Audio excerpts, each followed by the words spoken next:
The following may contain language and subject matter which is not appropriate for all audiences.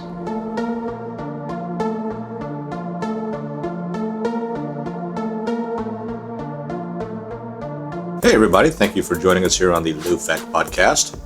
Dave and Matt here without Andy because our young friend is a bit of a flake. I think sometimes we would call ourselves the I can't believe they're talking about that same damn thing podcast because it seems like a lot of our topics kind of are interchangeable. I mean, we really it's the same themes over and over and over. Well, it seems like there's only one theme to me, but so I had thought of this because we interacted with someone not too long ago who told us, that is Matt and me, that this person wears their heart on their sleeve. And I thought about that statement, and I'm just sitting there going, is that a good thing, or should more people do that, or, What you mean they're honest? Doesn't that just mean they're honest? They're without guile. I don't know that that's even possible. Well, everybody... presupposing for a second that it might be possible. But yes, okay, so it looks like we were going to get sidetracked real early. This whole idea of yours that we are one thing all the time is really kind of off-putting to me. Okay. Why are you saying you think that I think that people are one thing? Well, you kind of, that's your mode of argumentation. Like if I say somebody's guileless or somebody's honest, or if I say, these people are dirtbags or something, you always got to sit there and go, well, I can think of one instance where it's not true, so your argument is moot. And I'm sitting there going, dude, we're talking about people, and who the hell can be the same thing all the time? Well, nobody. And at that point, I'm just sitting there going, what level, because you're so into mathematical certainty here, at what level of, consistent action can you classify someone as good? If they're good, what, 90% of the time? I don't... 80% of the time?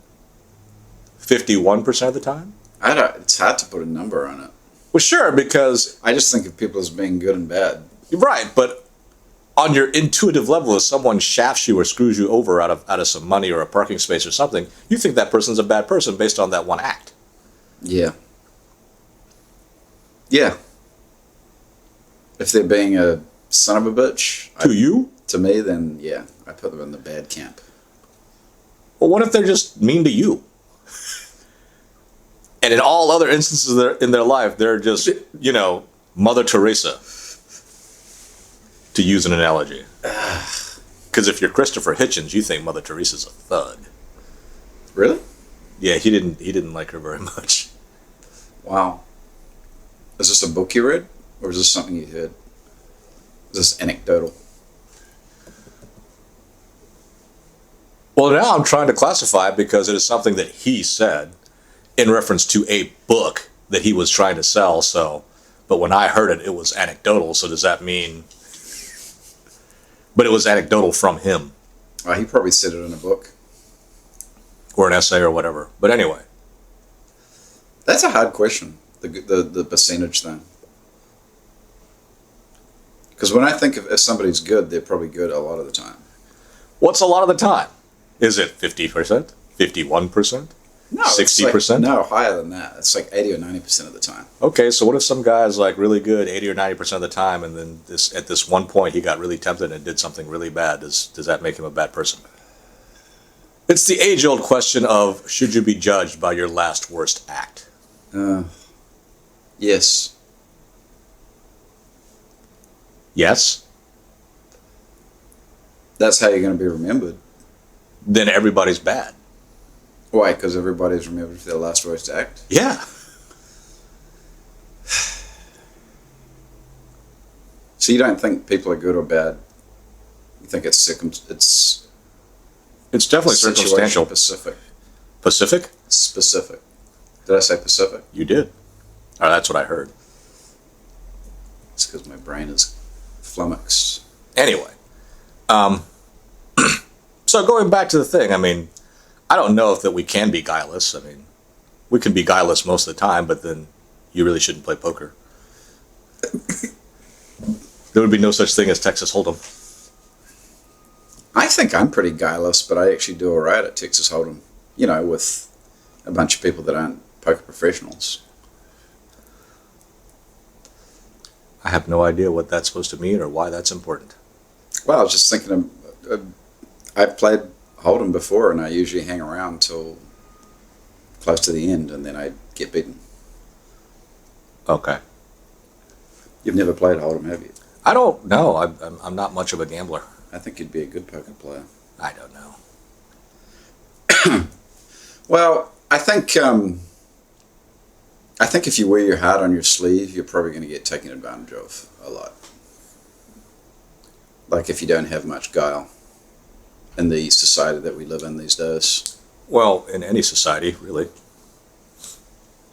But then that raises another point or question, really, because if everyone tells the truth, then lying becomes super beneficial to you. Like if you're the only person that could lie, like that Ricky Gervais movie. What movie is that? Wasn't it called The Invention of Lying? Oh, I never saw that movie. It was pretty funny. It's basically a society where everyone told the truth all the time, and he found out he could lie. So he just did very well. Well, it was kind of funny because he went up to a really hot woman and said, "The world is going to end unless we have sex." And she's like, "Oh my God. Oh my God, should we do it right here or should we get a hotel room?"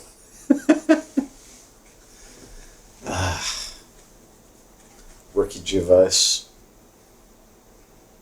Did you see his Golden Globes thing? I did. You got a whole lot of shit for that. Yeah.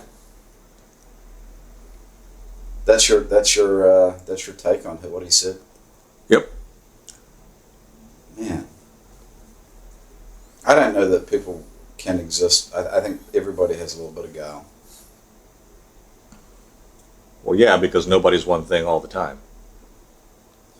But do you think that there's some people that are good and some people that aren't? Do you think there's some people that it's hardwired in them? I don't know. I never really bothered to think about it. Because we're all capable of doing good things and we're all capable of doing bad things. And really kind of depending on all these circumstances. I mean, there are definitely people that will be honest to their detriment. And there are also people that will be dishonest, which ends up being to their detriment as well. And what makes them like that, though?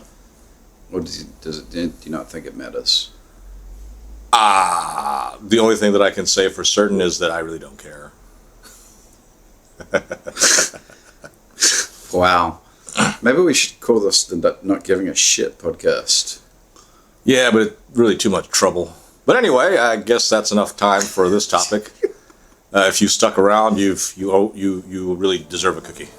Thank you for listening to the Low Fact Podcast. Find us on Stitcher and iTunes. Just search Low Fact Podcast. Find us on Twitter and Instagram at Low Fact Podcast. Send us an email at lowfactpodcast@gmail.com. Find us on YouTube. Search Low Fact. All the links can be found in our About. Also, look for my music on IG and Twitter at afantasyb.